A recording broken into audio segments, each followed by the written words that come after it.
Сәлем достар, сіздермен бірге Ақсәуле.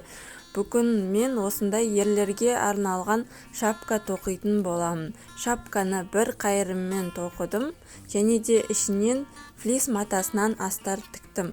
Шапка тоқу үшін оң және теріс тоқып білсеңіздер жеткілікті. Менің каналыма тіркеліп, лайк басып, комментарий жазуды ұмытпаңыздар, және де міндетті түрде видеоны соңына дейін көріңіздер. Тоқу үшін ең алдымен бізге 4 мм-лік біз, 5 данасы, 3 мм-лік біз, лескасы ұзын, 4 мм-лік біз, лескасы ұзыны және лескасы қысқасы, сызғыш, көзі үлкен ине, қайшы және маркерлер қажет. Шапканы Alize Lana Gold Fine жібінен тоқимыз. Құрамы 49% жүн және қалғаны акрил. Метражы 100 грамм 390 метрге. Шапканы 2 қабаттап тоқимыз. Маған бір мотогы жетті. Шапканы тоқып бастамас бұрын оның есебін шығарып аламыз. Мен шапканы бас өлшемі 55-5 сантиметрге тоқимын. Оған плюс 1 сантиметр астар тігуге қосамын. Сонда 56-5 сантиметр болады. Менің тоқу тығыздығым резинка, бірде-бір резинкада 10 сантиметр 19 петля, ал негізгі узор оң тоқуда 10 сантиметр 18 петля. Шапканы мен 20 сантиметр қылып тоқимын. Егер де сіздер шапкаларыңызға астар тігетін болсаңыздар, онда оның өлшемін бір размерге үлкендеу қылып тоқығандарыңыз жөн. Енді резинка тоқып бастамас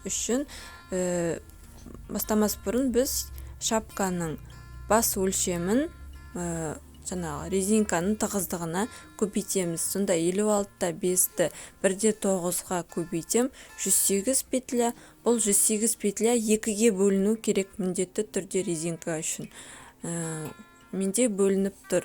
Ал негізгі узор оң тоқу үшін біз бас өлшемін негізгі узордың тығыздығына көбейтеміз. 56-5-ті 1/8-ге көбейтем. Сонда менде 101 петля болды. 101 петляны 100 петляға қысқарттым, себебі негізгі узордағы петлялар саны міндетті түрде 4-ке бөліну қажет. Сонда мен 100 петляны қалдырдым. Тоқуымызды бастаймыз. 3-ші номерлі бізге 108 петля тіземіз.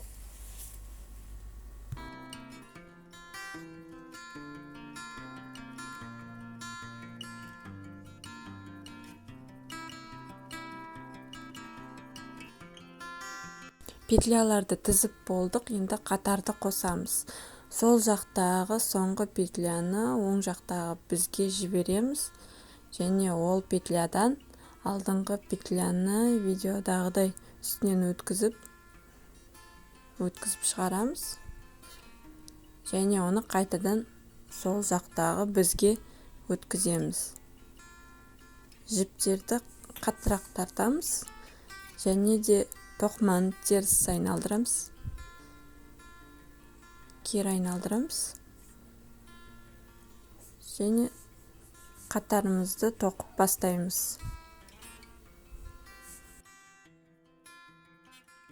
Оң, бір теріс.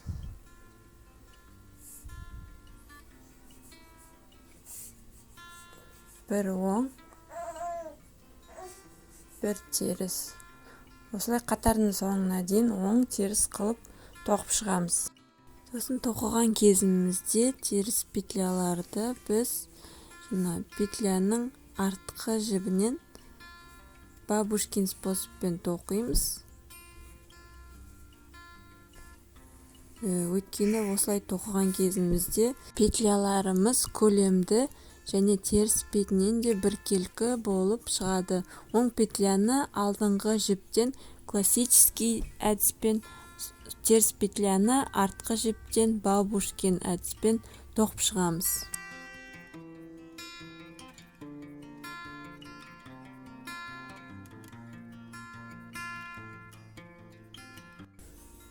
Резинкамызды тоқып болдық. Резинканың ұзындығы менде 8 сантиметр болды. Енді әрі қарай негізгі узорды тоқимыз. Бізде резинкада 108 петля тоқыдық. Негізгі узор 100 петля болу керек.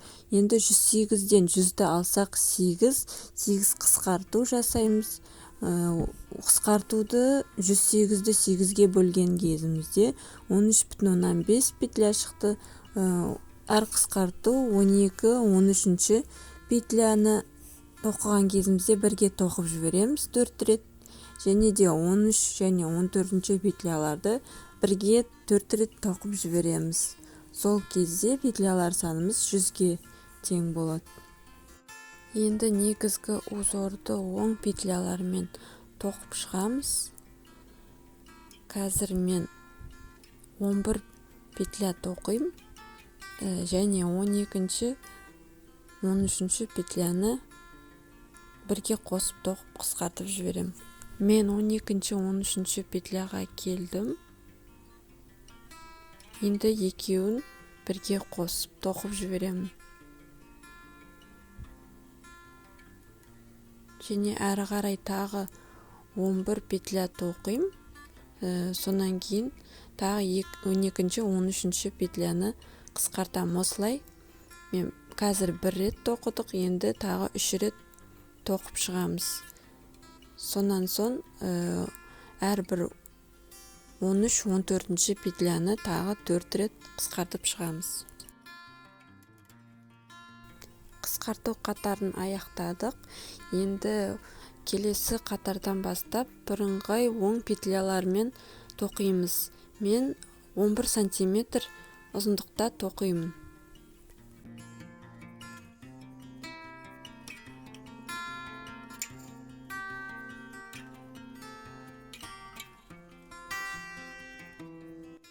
Мен 11 сантиметр тоқып болдым.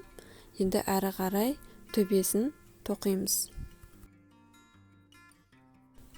Шапканың төбесін тоқу үшін 100 петлямызды 4-ке бөлеміз.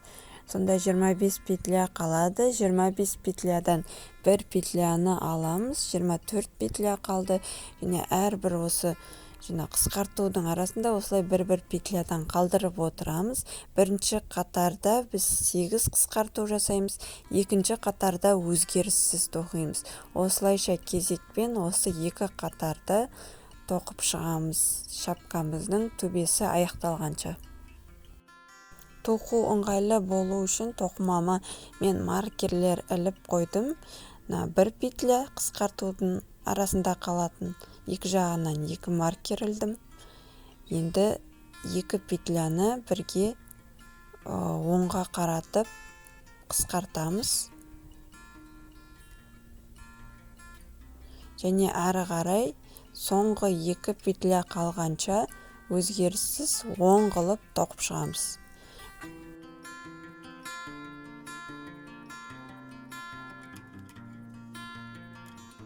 Мінекей соңғы 2 петля қалды. Бұны бірінші петлясын екінші бізге өткіземіз. Екінші петлясын тоқимыз және екінші петлядан бірінші петляны үстінен өткізіп жібереміз. Осылай біз екінші қысқартуымызды жасаймыз. 1 петля оң қылып тоқимыз. Және тағы қысқарту 2 петляны қосып оңға қаратып қысқартамыз. Әрі қарай оң қылып тоқимыз. Соңғы 2 петля қалғанша.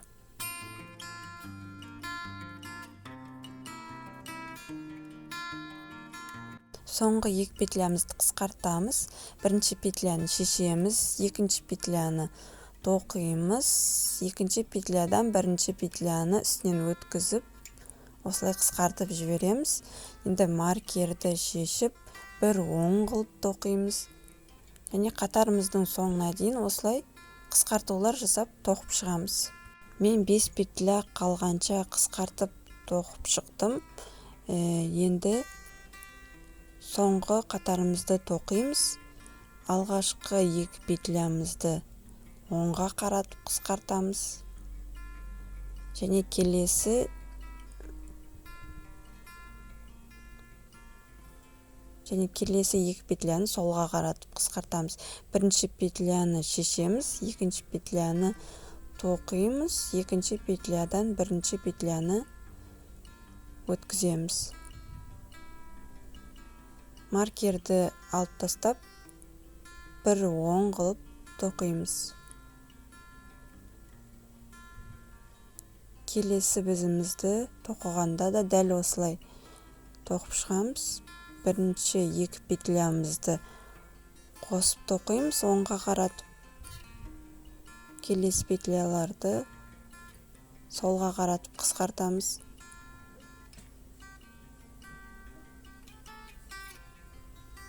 Маркерімізді алып тастаймыз және оң қылып тоқимыз.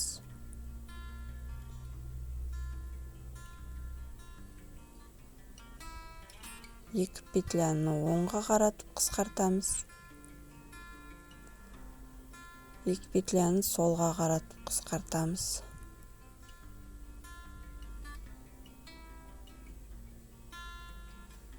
Маркерді алып тастаймыз және оң қылып тоқимыз. Төртінші бізімізде де дәл осылай тоқып шығамыз. 2 петля бірге оңға қаратып, 2 петля солға қаратып қысқартамыз.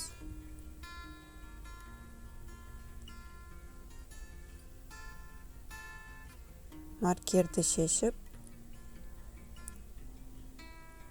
оң петля тоқимыз. Енді төбесін жабуымыз керек. Артық жіпті қырқып алып тастаймыз. Және осы жіпті инеге, көзі үлкен инеге салып, біздегі әрбір петляны инеге тізіп шығамыз. Менде әр бізде 3 петлядан қалды.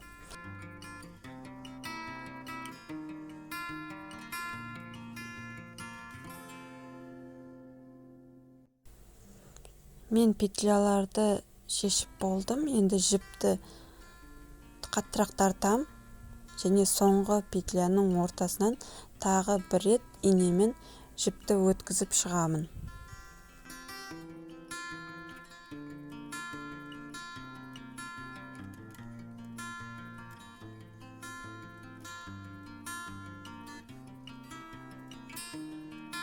Өткізіп болған соң жіпті шапканы ішкі жағына өткізіп жібереміз және ішінен петлялардың арасынан өткізіп жіпті тығып қоямыз.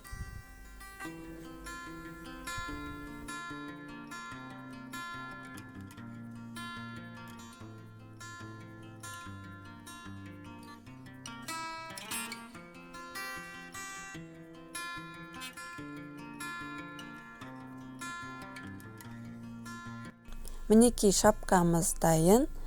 Енді бұл шапканы тек жуып үтіктейсіздер, және де артық жіптері болса тығып қоясыздар.